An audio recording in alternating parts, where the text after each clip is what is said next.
If you love ghost stories and real-life monsters, and you'd like a chance at one of 5 $20 Amazon gift cards on February 28th, be sure to subscribe now and leave a comment in this video. Now I have the winners for January's giveaway.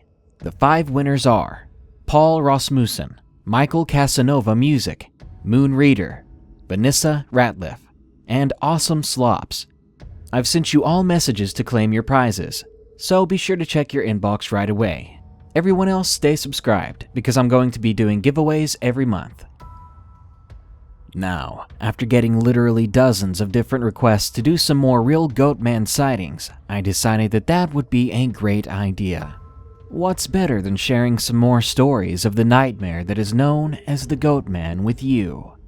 The Goatman is a demonic creature who can imitate the voices of others to trick and torment its victims. No one really knows what happens if they manage to lure you into the woods. But I can say one thing for sure.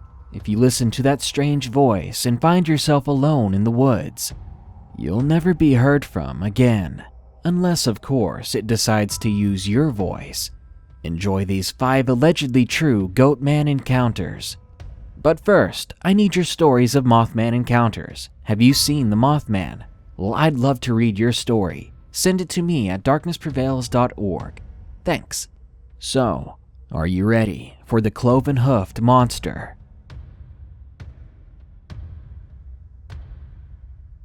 Number 1. Goatman is not a morning person. Submitted by Sarah N.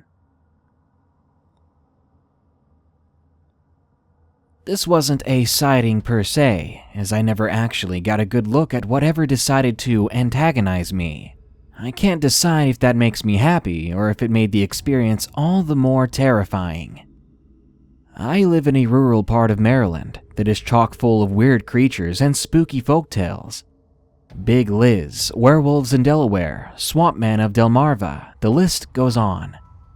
But the Goatman himself, he always just seemed too far-fetched for me.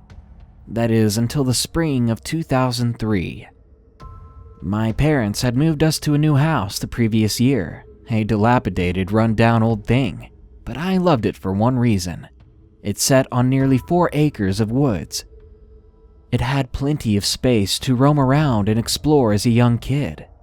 Christmas the prior year had been pretty nice, giving me a few girly things, but also some new outdoorsy things, like a BB gun and a Swiss knife. But the thing that I loved most of all was this silly little Charmander clock that would make Charmander noises and play a snippet of the Pokemon theme as its alarm. I set the thing every night religiously, and I woke up ready to conquer everything school could throw at me the next day. One day, I set my alarm as usual, but when it went off at 6:30, all hell broke loose because a huge force hit the wall of my bedroom from the outside, shaking the entire house and causing things to fall off of my shelves. I literally yelped and fell out of my bed. I sat there on the floor wondering what had happened, until my mom walked over into my room, red-faced and angry. "What the hell are you doing?" she screeched at me. I stammered out some kind of reply, but I really had no good answer beyond, it wasn't me. As you can imagine, that went over really well. Trying to shrug off the whole situation, I got ready and left for school. When I got home, I ran back to my room. I looked all over the wall, all over the floor, but there was nothing that could have generated that much force, even if it fell from somewhere really high. Cautiously, I decided I would check outside. So I walked out and looked at the outside wall of my bedroom. I found nothing on the wall itself, but I did find a weird set of footprints on the ground. It was hard to tell exactly what they were because of the grass, but it did leave enough of a footprint to tell me that whatever it was had hooves. The tracks seemed to have torn up the ground around it slightly, as if the thing had been next to the wall when my alarm went off and probably gotten spooked. My mind immediately went to a wild ram or something. The alarm clock must have freaked it out, so it attacked whatever was close by. But the yellow siding on the house was dented and warped. I had never really looked before, so I wasn't sure if it was there in the first place or if it was something new. But assuming that a wild ram couldn't do something like that, I just chalked it up to its old age.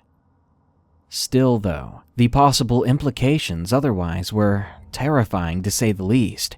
It still made me feel uneasy. So I headed back inside, for the most part forgetting that ever happened. I would still hear strange noises if I stayed up late, or if I snuck out to the living room after midnight to watch anime.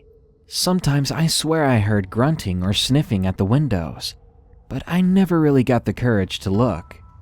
Occasionally, I would see flashes of brown moving through the trees during the day. I stopped going off the trails in the woods, eventually avoiding them altogether. My fear was beginning to get the best of me. A few months later, near the end of the summer, my best friend came over to spend the weekend with me. For the sake of the story, we'll change her name to Susie. Now, Susie didn't exactly jump at the chance to go running through the woods like I used to, but she would walk the trails with me sometimes if she was feeling generous or brave. She must have been feeling really generous this day, as she actually suggested herself we go for a walk. I hadn't told anyone that I had stopped going out there, so of course I was caught in my own foolish pride, and away we went. The last thing I wanted to say was that I was afraid of the forest. The walk started out pleasant enough. Good company, beautiful trees, singing birds. So eventually I relaxed, and I began to enjoy the hike, even as we looped around and were heading back. That is, until the birds stopped singing, and every hair on the back of my neck stood up. "Hey," a voice called. I must have jumped a few feet in the air. Of all things I'd expected out there, a voice didn't make the list. Susie called out in reply, "Who's there?" The voice chuckled. I felt shivers run up my spine. That sound was eerily similar to the sniffing noises I'd been hearing at night. "You both look so cute. Why don't you come over here?" the voice said. It sounded odd, like having a sore throat, and they were trying to overcompensate by enunciating every word. The kicker was that the voice kind of sounded like my brother, and kind of like my neighbor, switching between the tones like it couldn't decide who to be. Survival mode kicked in. I looked deeper into the woods, trying to pinpoint this stranger. Last thing I wanted was for us to run smack dab into some psycho's open arms. "Especially you, Sarah. You look really cute." And that was enough. We were done. Realizing the voice was off and to the left, deeper into the woods, I grabbed Susie's hand and dashed back to the house. Susie, still shaken, looked at me with frightened eyes. We didn't speak of it again. We just pretended it hadn't happened at all. Hindsight being 20/20, we probably should have. It could have been a pervert for all we knew then. A few years later, and I'm cruising the web when I come across a site for strange things in Maryland. While reading, I learned more about the Goatman, even going into his ridiculous origin story. I laughed at first, but I kept reading. The farther I got, the more relieved I was that we moved into a new house not too long after our encounter. The Goatman supposedly can mimic voices, luring people to their untimely deaths. He's been known to throw his body against cars, and he more than often has cloven hooves. I can say that I'm glad I never actually saw this Goatman. What little I did experience was quite enough, thank you very much. I drove by that house not too long ago since I was feeling a bit nostalgic and was in the area. It's falling down now due to neglect and a sinking foundation, but the dent in the siding is still there, and the woods seem to be the same. I just know that I'm never going back in there to see if he's still around.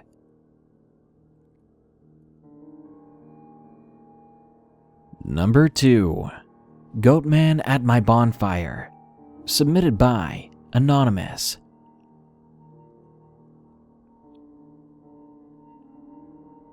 Let me start off by saying I'm a 16-year-old boy, I grew up hearing stories from Boggy Creek to La Llorona, sometimes even about the Goatman.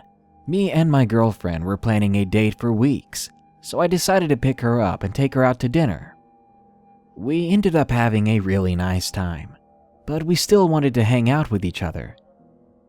So I invited her to come with me to my brother's place. They lived right by her, so I could walk her home whenever I wanted.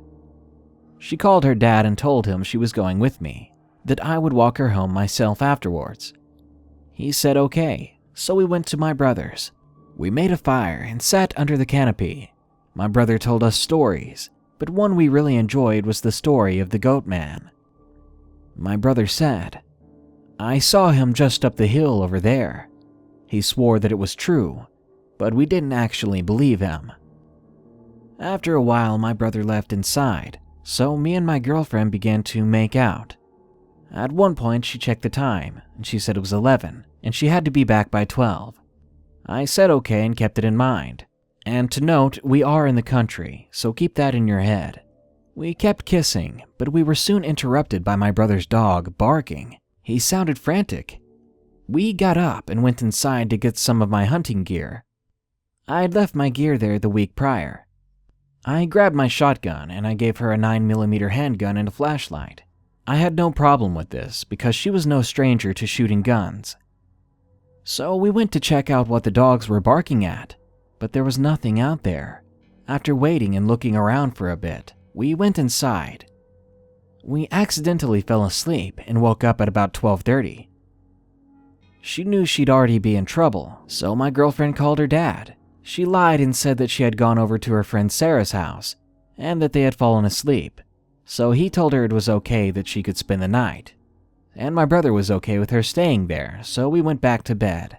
I got up at around 2 in the morning to get a glass of water. While I was drinking, something moved outside as a large shadow passed over the window and was exemplified by the bright streetlights outside. By then the dogs began to bark and go nuts again, so I woke up my girlfriend and told her to get the guns and flashlight. I told her to keep the lights steady while I looked around, but when we went out there our stomachs sank because we saw something standing tall. Something that was almost a goat, but only in the head and the legs because the rest of its body was human. I took aim. The thing looked like it was going to charge. So I shot at it, and when I did, it let out this high-pitched, hellish scream, and it ran crazily fast into the trees. My girlfriend and I ran back inside, slamming the door and locking it fast. We didn't go back to sleep for the rest of the night, and we trembled in fear together whenever we heard the dogs start barking again. It was honestly the most crazy thing I've ever seen in my life, and the most terrifying. To everyone out there, don't just roll off something because it's simply a story, because more stories than you think have a basis in reality.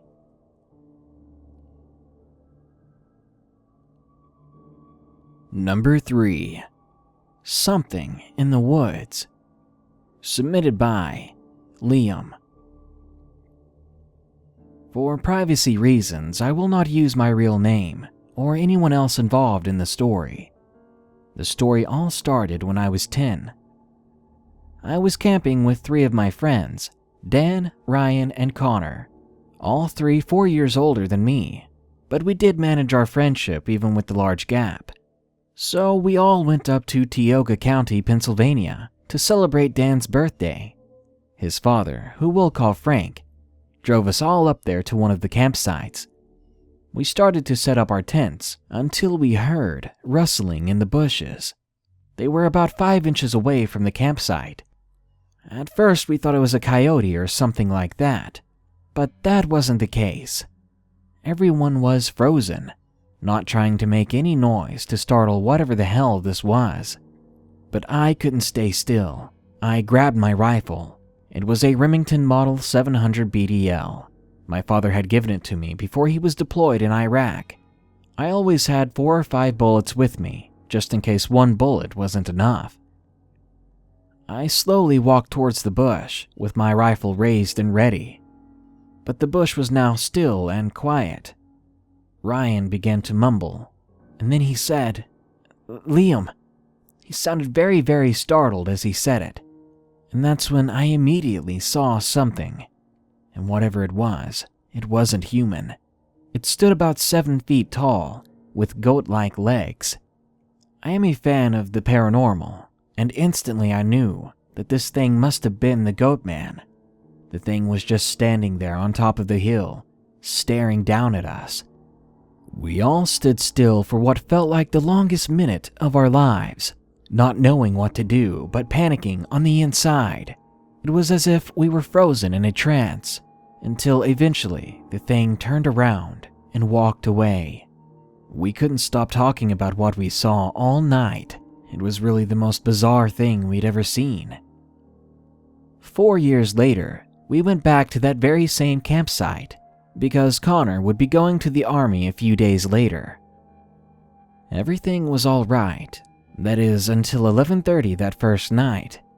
I began to hear screaming, or at least they sounded like screams. I quickly got up, grabbing my same Model 700 BDL, as well as getting out of the tent, and I swear, that same thing that we saw before, it was there again, now ripping apart a deer. Even having a strong stomach, as I'd done some butchering with my cousin in the past, it made me sick watching this thing. I could hear it gnashing and tearing. So I quickly loaded a bullet into the chamber, slamming the bolt forwards. I fired at its leg, and the moment the bullet hit, the thing snapped its head toward me and let out a blood-curdling scream. I loaded another round, but the thing took off. Dan, Connor, and Ryan all saying in unison, "What the heck, Liam? Why'd you do that?" I wasn't surprised that they had yelled at me, but I did tell them what happened. And they believed me. We'd all seen it before, and they believed me 100%. We all barely slept that night. At 6 in the morning, we packed our things and left without question. If I hadn't shot it, I have no idea what it would have done to me or my friends.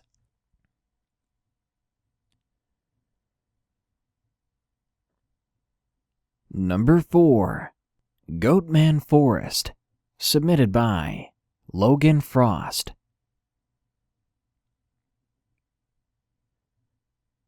I live in Illinois, right by the border of Indiana. Now, living in the Midwest, there are a lot of paranormal stories regarding the legendary Goatman and how he stalks the woods of Illinois and Indiana. I thought it was a load of crap, to be honest, and by God, I was wrong. It was the fall of 2015, and I had just gotten my driver's license, so I was obviously looking forward to driving with my friends. I picked up my friends Sharon and Riley, and we went driving on country roads. We were talking about anything and everything going on, excited about our senior year, when suddenly a deer ran across the road. It scared the heck out of me. At least it wasn't the Goatman, Sharon joked, obviously referring to the rash of sightings around this place lately. "Oh, shut up, that's just a story to keep kids out of the woods," I replied. "Okay then, prove me wrong," Sharon said. I took that as a challenge. We began heading to the area where the latest sighting happened the month prior, and honestly, I was a bit nervous. We pulled onto the road, and I stopped. "What are you doing?" Sharon asked, a little confused. Out of the window, I let out my best goat sound, laughing as I sat back down in my seat. "See? Told you it was..." Before I could finish, suddenly, an ear-piercing shriek came from the woods ahead of us. It was terrifying and insanely loud, and it sounded goat-like and a scream fused together. And at the same time, I felt very stupid for making that call into the woods. We were all quiet. Then the sound came again, much, much closer. "We need to get the hell out of here," Riley screamed. I floored the gas so hard my tires spun before taking off. We were driving down the road, and then I took the curve, and my lights caught the most terrifying thing I've ever seen.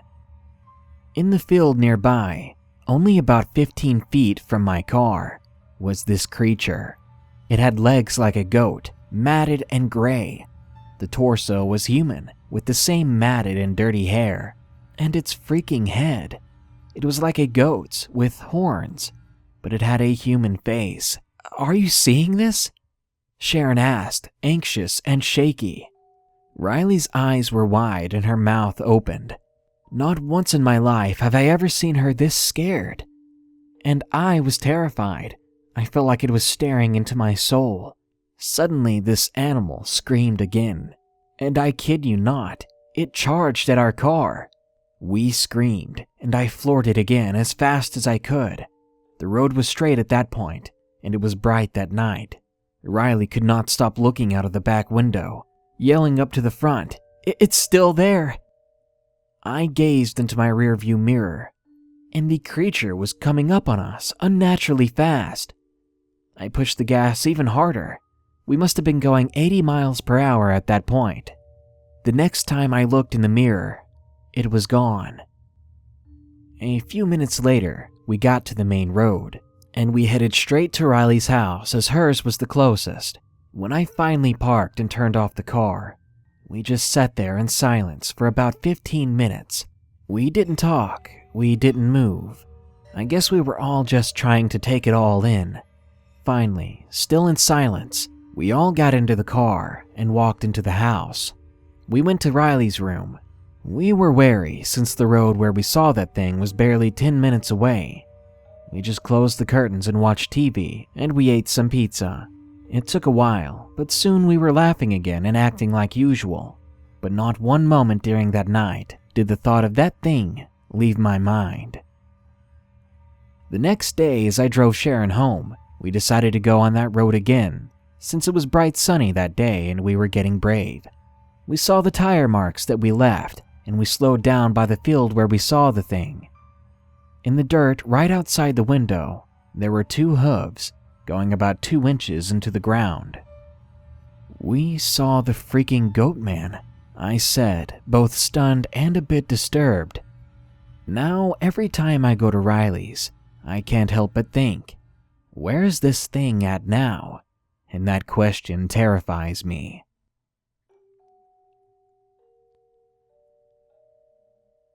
And number 5, The Kentucky Goatman. Submitted by J. Guy. Let me first give some background on the time and place of this happening.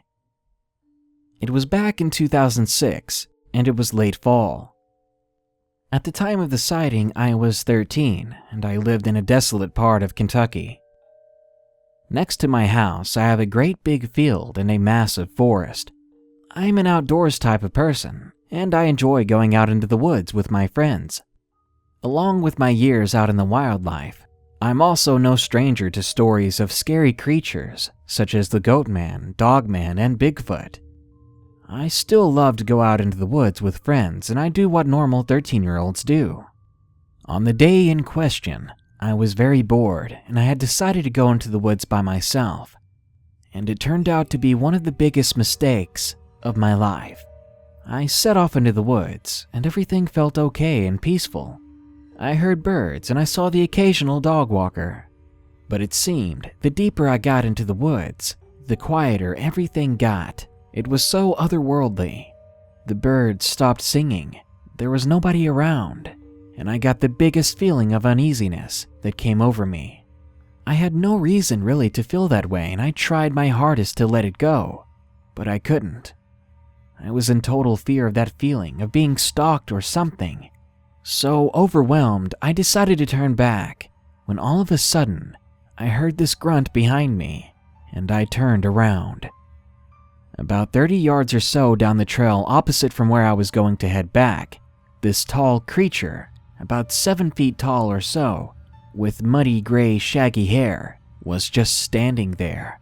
Seconds felt like hours as its glowing yellow eyes were staring right through me. Its head resembled a ram. It had huge horns on its head coming out of the sides. At that moment, I had never been more afraid in my life. So I simply ran, and I ran. I heard it growling and running behind me, and unfortunately, it sounded closer by the second. I ran for what felt like 5 solid minutes. Suddenly, in the creek nearby, I heard a large splash, and right after that, the sound of it following me close had gone. I looked behind me, and the thing was nowhere to be seen. But that didn't stop me from running full speed back home. When I got to my house, I never spoke about the incident to anyone. I don't know what to believe that was, but if I had to say something, I would say it was the Kentucky Goatman. The woods may look like a nice place to go hiking or fishing or camping, but always watch your surroundings, because you never know what's following you.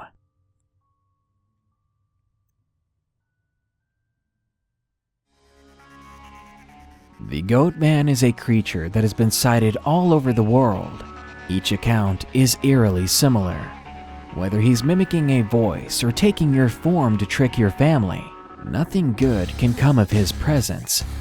If you've got a Goatman tormenting you, run away. Move away.